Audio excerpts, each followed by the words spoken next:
this computer. Hello, Susan. Hello. Um, Ah, I'll introduce Susan because this is the day of her book launch. And I met Susan, oh, when was it? November, September, was it? September. It was a birthday present for myself, for my husband, Oh, how to go lovely. to that meeting. Yeah. Yeah, in Weymouth. And Yes, the Abbotsbury. Yes, yeah, it yes, was wonderful. Really yes. lovely. You had some very beautiful souls there. Tim Mm. Wald was speaking. He was. Yeah, Karen Maynard was running the event. Yeah, yeah. Alice Heath, Melissa Virtue. Emma Yeah, uh, is a medium. She was there. yeah. Yeah, so it was just beautiful. Mm. Anyway, so yeah, I spoke with Susan and she said this book's coming out and it's actually being Joe Hayes has just messaged me to say that he's got the message. It's going to go live to onto recording. So that's good. People are seeing that message. It's disappointing because we were going to go live just to let anyone know. And there's something going on with the live Zoom thing at the minute. So Susan is a soul guide and mentor. She's an author and a channel with 20 years spiritual practice, as well as being a reflexologist, a nurse, and a midwife, having delivered over 1,000 babies in her career. Yeah. Susan is here today to talk about her book, which she has channeled from the Ascended Master, Serapis Bey, and how it came about. Mm. The title of the manuals of life is The Manuals of Life, Our Amazing Spiritual Body. And anyone that knows me knows that I love spirituality. Actually launched today, and it will be on Amazon, of course, and most larger bookshops. Mm. This book is an introduction to understanding our spiritualized human body and how our bodies have more power and complexity than any of your imaginings at this present time. Everyone should know this precious knowledge, no matter how controversial. Mm. So this sounds so interesting, Oh, Susan, and we're looking forward to hearing about it. oh, well, thank you very, very much for inviting me, Jackie. I am honoured with that. I really am. And it's an exciting day for me. The Manuals of Life. This is going to be book one. And I'll just tell you a little bit about myself in the sense that, um, as you just said, I've been working with the spiritual of everything for about 20 years now. And I'd been attuned to the energies of Gaia Eternal Light and my clairaudient skills. That's when they were awakened. And this enabled me then to find my own personal guide, as well as many of the ascended masters of the higher realms of spirit. Master Hilarion, do you know that name? Do you Oh, recognize that name? not really, no. Well, a little bit of his history was in the biblical times. He was on the road to Damascus as Saul of Tarsus, and he met Jesus, and then he became blind, and he had this massive wake up, and he could see again, and that's when he became Paul, one of the disciples, and that was one of the lives of Master Hilarion. Anyway, Hilarion was with me for a couple of years, and um, he asked me back in 2014 if he could introduce me to another Ascended Master. Now, that wasn't altogether an unusual request. Many masters have been introduced to me that way, so I readily agreed. And the master that came forward was Serapis. And from that very first introduction of Serapis, I worked well together with him, and Hilarion dropped away a little bit then. And then one day, Serapis said to me, he said, I have a task for you. Now, that one doesn't normally disagree with a master, but I'd learned from experience that it was something that could challenge me and yet benefit me in some way. So I agreed. And what transpired was that Serapis had asked me to write down his words and that he would bring through them. And all he needed me to do was just transcribe them as he spoke. And these words became a book. And as each passing month went by, I found that even if I took a rest for a week, the master would pick up on the correct word right from where he'd left off. It was quite phenomenal, really. He gave me quite a lot of autonomy to make them into chapters and even its title. And there was never any punctuation or grammar given. So he just spoke. And so, of course, when I had to read through it later, what I had was the sense of his, where he paused, where he took a little breath, or where he emphasized the word. And from that was my challenge again. But as I said, that was the time, 2016, when the book became finished, and I placed it safe in the wardrobe.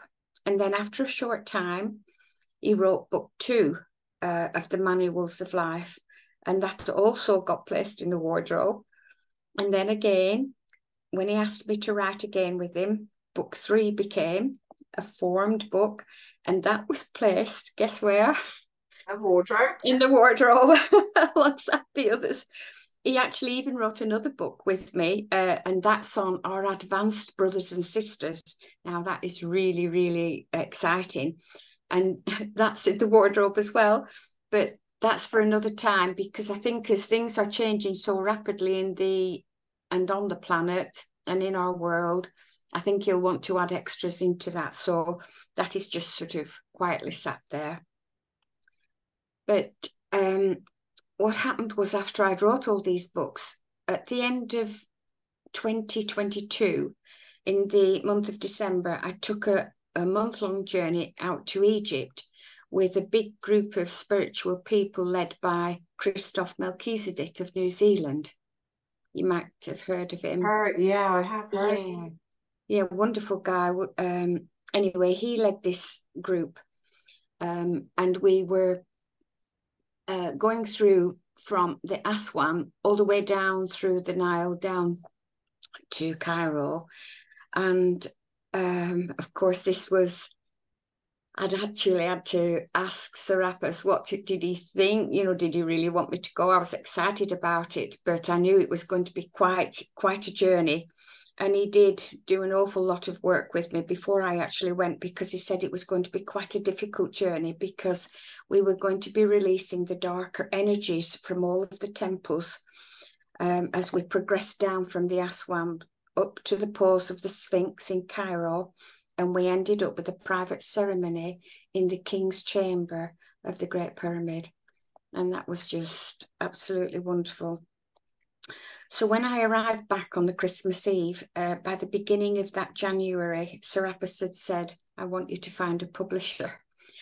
And I don't know, can you see on camera if this is recorded or not? Will I be able to show you the size of the book? Yeah. Oh my goodness. And that, I went, oh my goodness, I said, oh dear, you're going to have to help me. You really are going to have to help me. I said, I'm not sure. But in their classic masterly wisdom, they said, choose 10. So I was tuning in, I was using my pendulum, I was doing all sorts of different things, trying to find the correct publisher. So what I did, I wrote the synopsis, sent off all the work to these 10, and the publisher came back by the end of that month of January. And it was just wonderful, because the editorial comments that had come back from them brought tears to my eyes, because they'd really, truly understood the book with striking honesty. I was really quite touched. But the book is I quite... must say, when you looked at it after 2016 and then picked it up again years later, you were still happy with everything that was said. It was still absolutely relevant. Absolutely. And you just have to trust with these things. I've learned by many years of listening to them that they are the wise masters. They're not called masters for nothing. And the work that he'd brought through, and even the years that followed that, is so relevant now. And if I'd have probably tried to launch it back then, it wouldn't have found ground. because people hadn't woken up enough. Yes. They just simply hadn't quite grasped things. And Serapis is guiding the reader through this complete understanding of our spiritualized human body. It's quite a difficult book to sort of just put in a little nutshell, because it isn't really a story, because it's a manual. And so the book is showing clearly the understanding of why we are actually here on earth, the clear tasks that our soul has for us, and its instruction, and the way that we can navigate the earth life with all its rigors, but it's equally balanced with instruction to help as well. It's got intelligent, crafted organs in there of all what's in our body. And he mentions about how they work and synchronize. And the wisdom, our spiritual essence, the life force, our soul. He shares the many gifts that we already have given to us. And he explains very, very clearly how they are already given to us before we're actually born. They're given to the soul, and we need them because we're going to have such a powerful spiritual body to negotiate this earth life. So we do need these gifts, and this is where his wisdom's coming in. And he explains the past and how we were never not meant to understand that we were spiritual, because it's been lost and forgotten, tortured out of us through fear and reprisal. And he says, don't just think it is in this life. It's actually been the many lives that we've led. And he says very clearly that no life is ever wasted. No matter how long you stay on the planet, you may be age old, young, teenagers, babies. Every life is precious.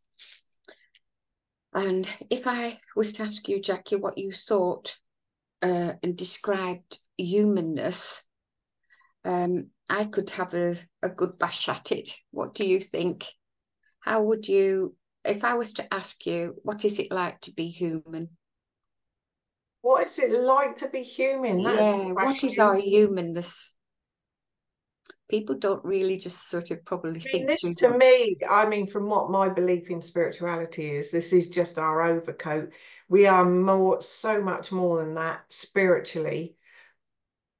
I Yeah. could go into Jerry and Esther Hicks, and they came away from The Secret because she wouldn't say about the spirituality. Mm, And they're absolutely completely into spirituality. mm, They're guided by Abraham, the teachings of Abraham. mm. And she didn't want that said on there. So they came out of The Secret, that wonderful film, The Secret, because the whole secret is our spirituality. Oh, spot on. And they're so wise. And I would have said at first that, if you perhaps just ask somebody maybe in the street, well, yes, we've got a body, we're remarkable, we can learn, we can talk, walk, play, sing, fight, artistic, cultured, we have emotions, and we can problem solve with very clever minds and great capacity. And we have our senses, we have got the capacity to love as well as hate in equal measure. And we can damage our bodies through accidents and illness. But he says that the humanness is difficult to fully put into a few words, but Serapis, in this very first chapter, he goes straight in and explains that the understanding of our humanness is that we are from spirit. It is that simple. Each and every one of you is of the same spirit. We are all as one. We are unique. We are human. The female, male gender does not matter. You are not animal, ape, insect, fish, bird, or vegetable. The divine creator or God made you human from the soul and mind of God infinite.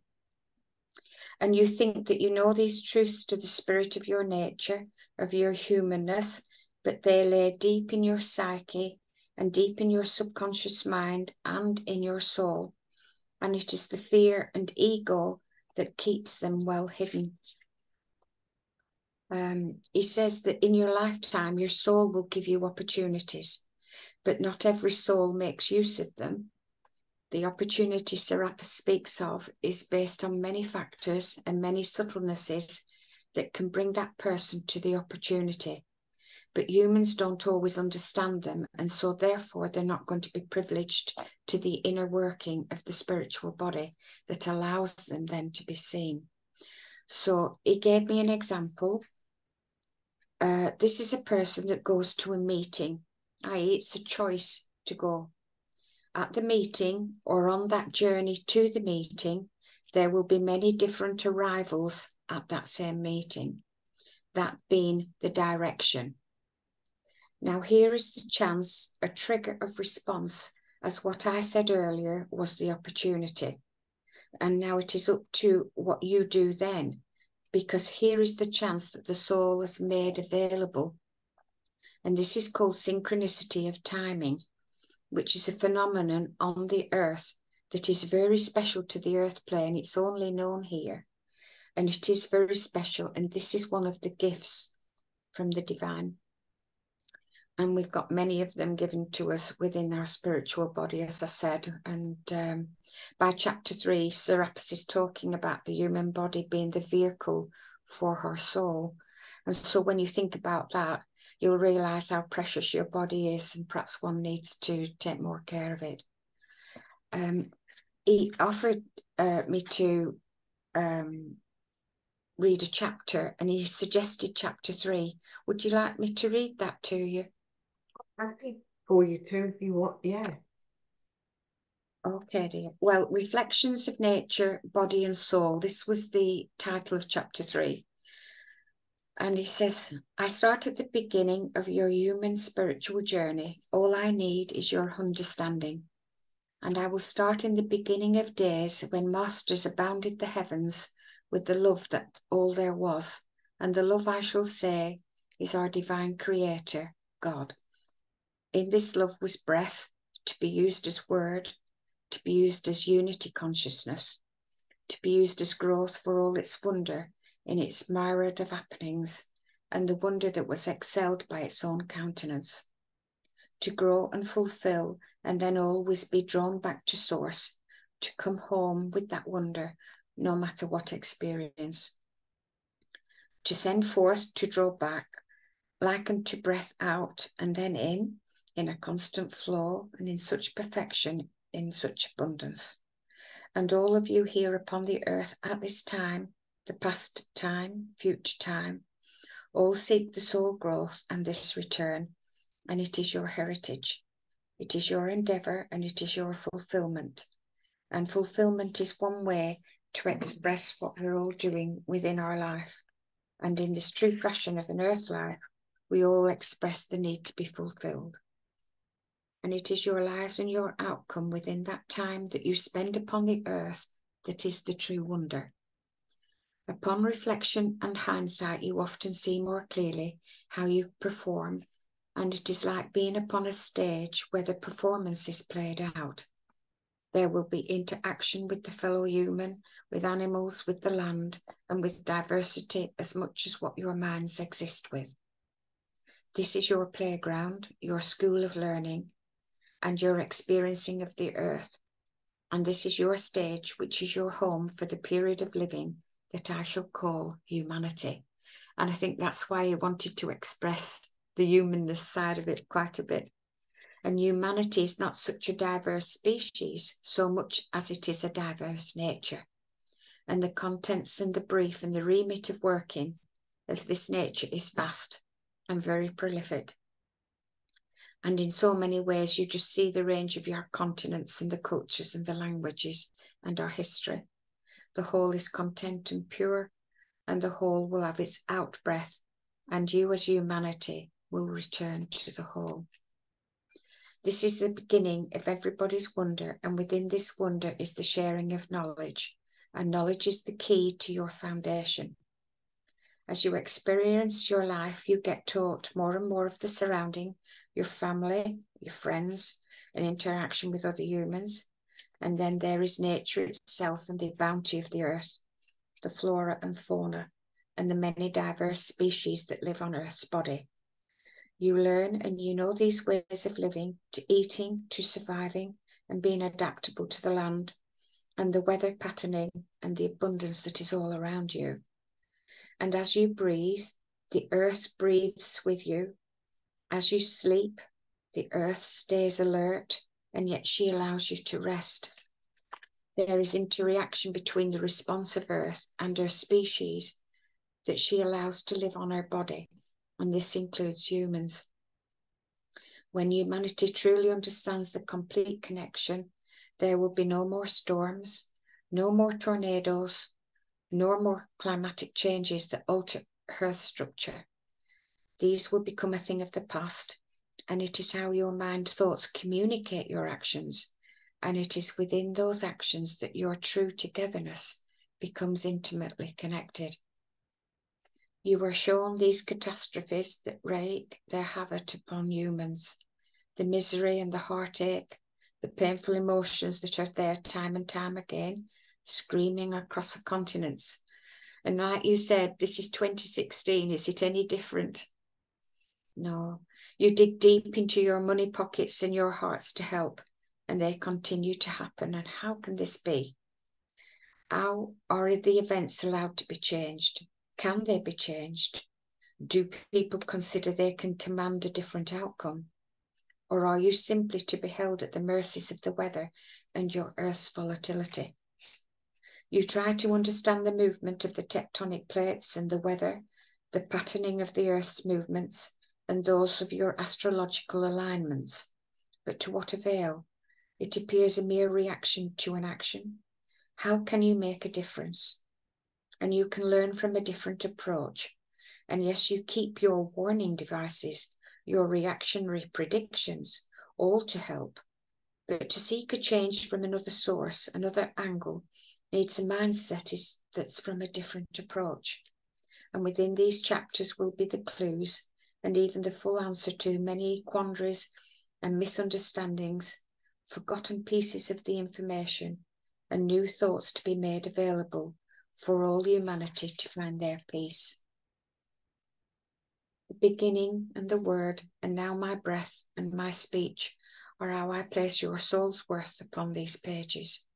For it is I that I command and muster my own willingness to help all souls who seek help.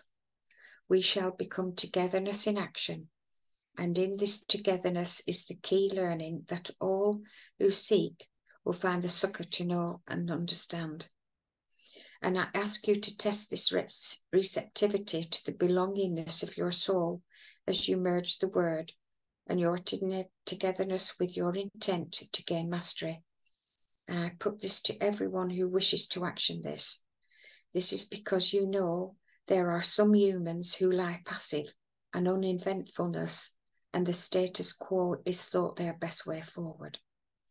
But you know in your heart there is change that will come whether you like it or need it, because life is as full as each human's wish is to have it fulfilled. And you can soar to great heights in passion, in adversity, in the total absorption of the moment. You command the will to live, and you command the right to die, or so you think. The commands that you might perceive you have with every right and desire at your actions are not played out with the total knowledge, for there is a vastness of knowledge that you have not understood or been in contact with. These are elements I will teach you as to your own vastness, and not to the small physical body that you inherit while living upon the earth life. Your physical bodies are merely the vehicle of transport for your soul to inherit, and each individual soul knows its remit. These long forgotten wisdoms are hidden from view while you are living your earth life. They are not felt or even perceived, and these great and most wonderful attributes will only be shown at precise and given opportunities. This subject is very complex, but I will start to unravel the mysteries that shield humanity. I can begin with the body, and human bodies are beautiful, highly complex and perfect in design. This perfection is built into every body. No matter what the human mind might say or think, this perfection is the word. You have a nature of understanding that was instructed with this request to build the most perfect, the most beautiful being that could house the soul. This perfect body had to work with the ability to grow and harness the growth, to work with the freedom of will that was unique to the soul, and each soul having the capacity to hold its growth and yet allowed for further tutoring. And this tutoring is very important. And don't think it is just from your schooling or from the interest that you study or enjoy. This tutoring you will find in the hard knocks of life and much more. And as I continue to speak to you of the soul and its dominion and the wonderful human body, I am showing you the recipe for success, for the abandonment of all ills and sorrows and the capture of the true art of your success. When you truly know your own and each other's makeup and how to handle it, include the understanding that you all belong to each other, adding all your pooled knowledge and work as one, then you will be set free and your path of progression is limitless. You all know how it feels to progress and how good it is to have those achievements through your actions. And so it is through this continued progress of your own actions as individual souls that the progress reaches to groups of souls and then to the ultimate oneness of souls. And when all the learning is complete as it could be, the soul can rest in contentment and merge once again as a whole, partnered and protected, safe and content, as much as what your mind allows for within each stage of your growth and within your own understanding. There are many principles to forge through this nature, and your soul is the treasure house that imbues love to itself. Yes, for sure, it is a registry, a collector, and a reservoir of capacities that allow the life stream to exist between the sheaths of etheric imprint that has been allowed to hold the soul's capacity within the body of a human. I will recall here over these next pages of instruction will probably take the world by storm, and one could say even the last few paragraphs are showing you the divine nature that you are and the very fact that you have a soul, and each human on the earth has a soul. But I also tell you each permutation of nature has a soul. Even a quantity of substance that pertains to living has a soul. They have soul quality that is individual to each species that is known to exist upon the earth. Each animal, plant, flower, living organism has soul quality. And now that the mind is crazed by this understanding, I explain that it is just and needed. And this understanding and the individuality of nature across the full vastness of your earth rises from the wholeness and returns to the whole at its correct and appropriate time. A living, breathing whole. And within this vastness of your human understanding is great knowledge and remembrances of lives that you have lived, and all of nature is recorded, installed and initialized. The production of growth is very much present, and so your souls are living and they breathe, but on spiritual light and spiritual energy. This is the way the breathing is subject. The physical body breathes too, and this you know as the mechanisms of your human body, a study you have perfected to the very best of your human mind's ability. In the understanding of the body, humans have worked very hard at cataloguing its nature, how to heal it, perform it in its endurance, great study of its complexities and indeed wonder. And yet the physical body is still a mystery, and it is your nature to search and to understand and assist it every day, and your spiritual body has these very same needs. You may also be aware there is a perverse nature in humanity that can and will cause the physical body harm, damage and death, and this should have a brief mention at this point. For the state of being for many people and their way of living and their status in which they live their lives has lent itself to great difficulties. As these difficulties continued and remained over many lifetimes, The stages of their growth came at much cost to the soul. This cost was to lay dormant in some instances, to be brought back through with their life inheritance, as one may call karma.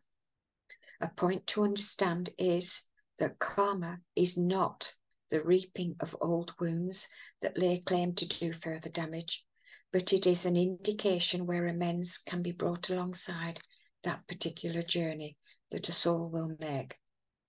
And each soul knows its journey. It is agreed upon before the transference to the sojourn of an earth life. Cruelty may appear to reign over these commitments, but it is not so. The opposite is the truth.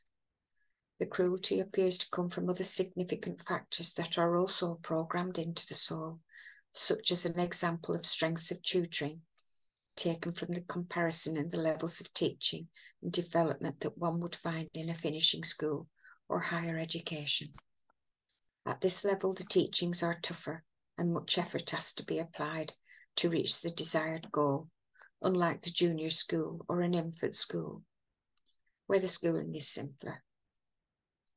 And these schoolings are pre-programmed to assist the soul at each level that it can achieve. And some souls make good progress and some less so.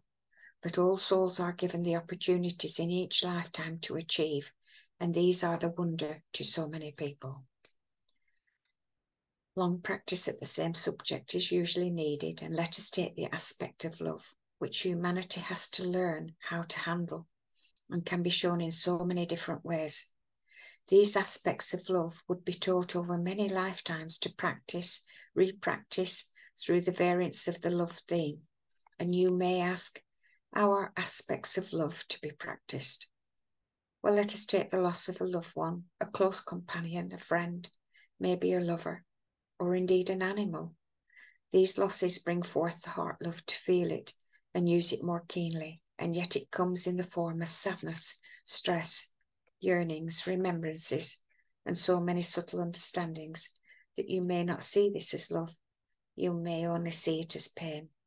But you see, dearest hearts, the soul makes the journey to test these painful actions, and the heart is the master key to the human connection to his or her soul.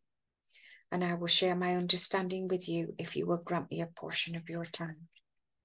Or are you not granting me your mind now to read and understand this? This is how the learning can take these leaps forward. And you may consider now that you are in your university years of study as life gets tougher.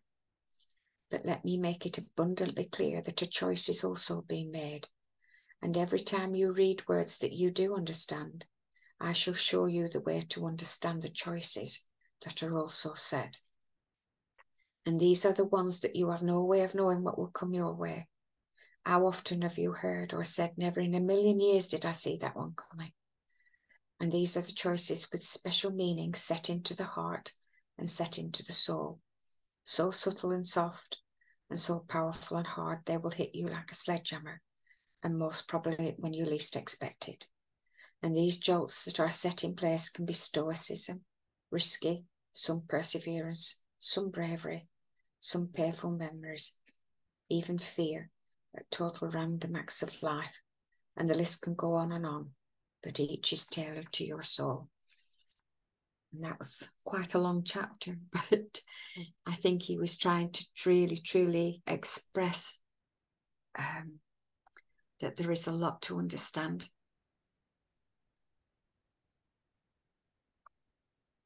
Okay. So that was chapter 3, and That Sarah was chapter May 3. wanted you to read that. Yes, he did. And I think he wanted you to understand the importance of our soul and our body connection. And I'd love you to see Serapis. Oh, beautiful. Oh, You that's see so, him? yeah, Is that better? beautiful. This is how I saw Serapis when I first met him in the Arabian desert. And that jewel, oops, can you see it?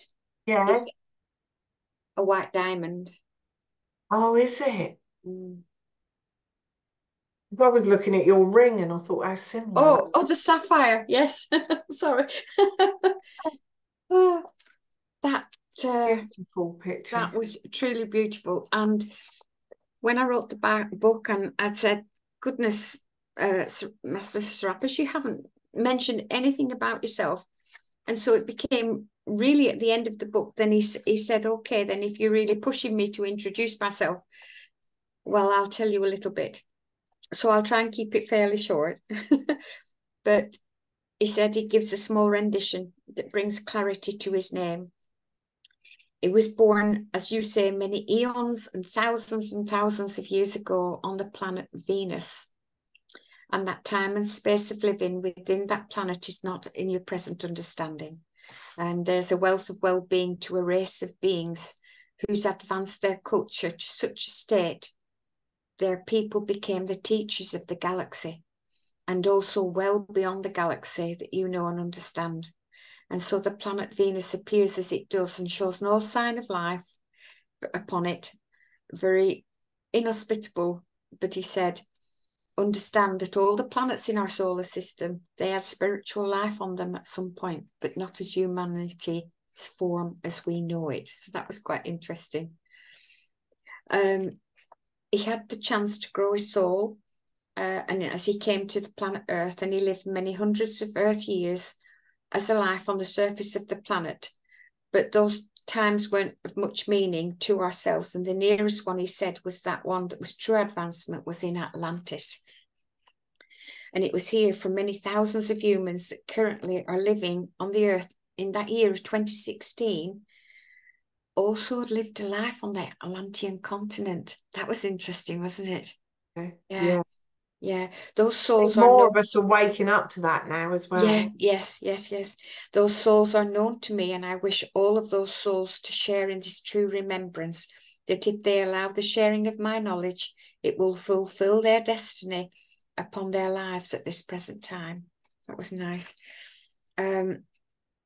He says that he'd sung the praises of many men and women, and they have included their thoughts, and they brought together many wisdoms. And where there were wisdoms that were taught to him by his ancestors of great standing, and the laws of commands and the law and the will of God. So there was an awful lot of the universal laws that he was saying that it had been almost confirmed on Atlantis at that time. And these laws of command as how he expresses it in his teaching. And he was very well practiced and versed in all of these laws, that he became the tutor to tutors that placed those wisdoms at the very heart of all there was. And those teachers were ultimately gifted, and they inherited most of the beautiful light and vibration and frequency. And that's how he emulates his truths to the law and his teaching. He left that Atlantean life, that's right, and he progressed in his soul consciousness, which he called his light body, to the land of the Egyptians, and as you understand that at this time. And here he was instrumental in passing his skills to many, but this floundered with the ability of the souls who I was tutoring, and they were unable to command the strength to understand. And so he left as his soul consciousness and went back to Venus and the higher realms of vibration. So that was quite interesting. That, Why do you think he brought this through to you, Susan? Sorry, say that. Why do you think he brought this through to you? Because at the beginning of the book, it tells you very clearly my death actually on Atlantis. It's quite a dramatic start to the book, to be truthful. And he sits us down as if you were sat with a chair, and he's explain, and he really wants to explain it. And what it was is that I had the life with him. I was living with him at that time in Atlantis. Oh. And he tutored me, and I made a request at the time of my death that I could bring all that wisdom that I'd had then and that I'd been given into a life when Earth needed it desperately. And Oh, it's God, just now. boosted that. And it's now. And so my life, I didn't realize this, that I'd come to Earth to be able to do this. And so, of course, Serapis has helped me, and he's brought through his wisdom through me. And I think that's really, really quite wonderful. And I'm very honoured to do it. Did you second guess yourself when you started getting these messages, or you knew you had to do that? I just knew. It was one of these things that when you channel to high level of these masters, you just know they're not there for a joke or a laugh, or I just knew. It was just one of those hard things that I knew I had to do it. And it's actually, I was excited to do it. I was really excited to do it. So when he came through and he was talking, I was very excited to listen to what he was going to tell me the following day. And it was just like, wow, the story just unfolded in front of me. But there was a lot. Sorry. And then it was 3 books that you've actually done. Yeah, this is book 1. This is like the class, there's the introduction, even though it can be not so much deep, but it's information people need to know, because you can say, open your heart and bring in the universe and all. But the thing, yeah, that's fine. But if you can really understand how the heart, the spiritual heart, is still in your chest area, but how that is actually appearing to yourself, people can perhaps tangibly work at it a little bit easier for them, I think. I think it helps you to truly understand your body. Wonderful. Very brave of you to go forward and get that published. And so, yeah, I wish you every happy, all the best for that. Oh yes, for the thank publication. you. Yeah, thank you. Yes, it took me a little bit of fear, lots of tears, thinking, how on earth am I going to do this? You've just presented me with this request, and I know I'm meant to do it. And you just have to go forward and take one step at a time and hit yourself up and do it. Absolutely. It's like Shirley Batty. Do you know Shirley Batty? Oh, amazing lady. I think she's 90 this year. But when spirit tell her to do something, she does it, and she's written so many books which are her channelings, but she's made them into fiction because people wouldn't believe them. Yes, as a book. So incredible. I totally get that. Yes, yeah. But no, that's wonderful. Thank you ever so much for sharing with us, it's a Susan. pleasure. Yeah, yes, it is. I mean, and there's lots of little exercises, not so much affirmations or meditations. They're exercises to sort of try and work the heart and make it understand love. It's really interesting. If we'd have probably a little bit more time, I probably would have been able to have shown you one. But yes, it's quite an interesting read. Brilliant. Okay, so if you want to show the book again, have you got a copy? Okay, dear. Absolutely, yeah. Manuals of Life, Our Amazing Spiritual Body by Susan Crosley. Yeah. And that's book 1 of 3, but the other 2 are still to come out yet, aren't they? Where are they? They're in the wardrobe. That's wonderful. Okay, thank you, Susan. And I'm sorry about the mix-up at the start. Oh, that's fine. Don't worry. Okay, it's still going to get out there. Thank you very, very much again, Jackie. Thank you. All right. Thank you. Okay, love. Take care. Thank you. Bye.